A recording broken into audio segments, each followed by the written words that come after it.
Hi everybody, and welcome, my fellow uncouth Americans.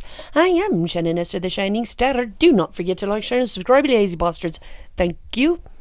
Don't forget to hit that damn like button. I know I'll never get this right, but like it anyway. And take it with a grain of salt.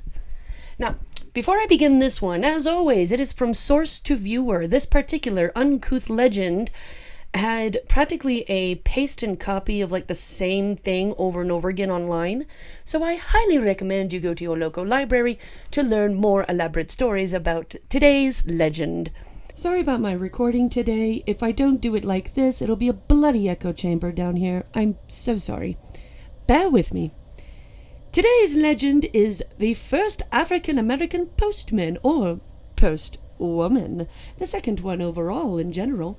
She was Stagecoach Mary, also known as Black Mary, and born as Mary Fields in 1832 as a slave in Hickman County, Tennessee, as a chambermaid aboard the Robert E. Lee steamboat.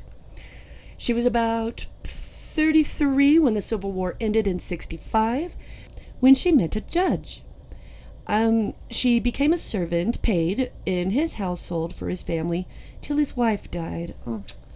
And when that happened, he sent his children and Mary to a convent called the Order of St. Ursula with his sister.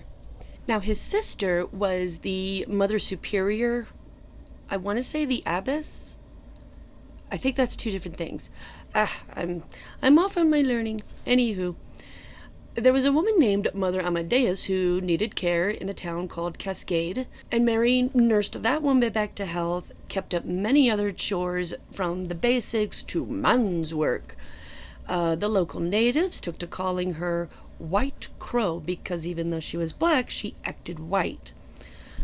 In 1894, she was released from the convent by the Archbishop, whom didn't exactly enjoy her profanity and some sort of gunplay incident with a man. Very un-nun-like, yes, I know. Very unholy. I mean, come on, you send a bunch of nuns who take a vow of being so pious and good they can't defend themselves, and then you throw out the one woman that will stand up? I mean, I can't, I'm sorry, I simply can't, darling. Even though the Archbishop may have told her no and get out, the nuns stood by her. By 1895, Mary Fields was 60 years old and got the mail carrier job for the mission between Cascade and St. Peter's. Now, you're not going to really find a man willing to help a bunch of nuns for a free profit in a state like Montana during the pioneer days. That's rough terrain. Everyone's looking to get gold, build a life. That's a very hard job to just ask somebody. And Mary Fields was there. By the way, side note, Montana's just above my hat. I was pointing wrong. According to her legend even further, Mary Fields didn't miss a day of work. If that stagecoach couldn't get through, she put on a pair of snowshoes and walked.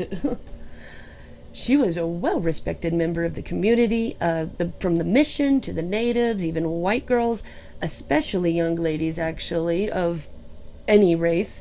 She was a confidant to them, was willing to teach them her knowledge of agriculture and little household tricks to make work easier. She was so well regarded that when the West started to gain some sort of moral fiber, women were told they were no longer allowed in the saloons, but Mary Fields had an exemption. Damn right. You're above 60. I don't care who you are, what race you are.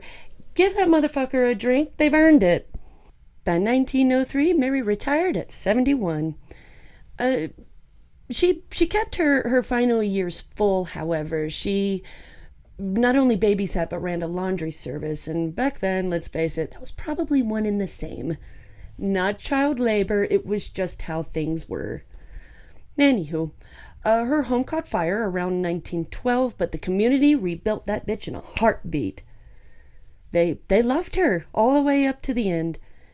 She eventually died in 1914 at Columbus Hospital, Great Falls, Montana. And with that, I am done with today. I did not know much about this particular legend. I even came across this somewhat by accident, kind of just perusing. Not a lot of people that are talked about for Black History Month, so on.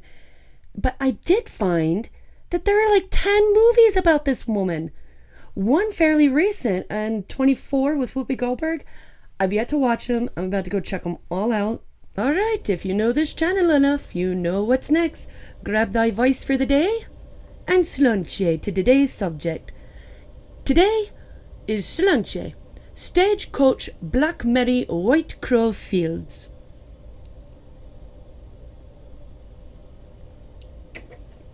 Slán and coexist, everybody.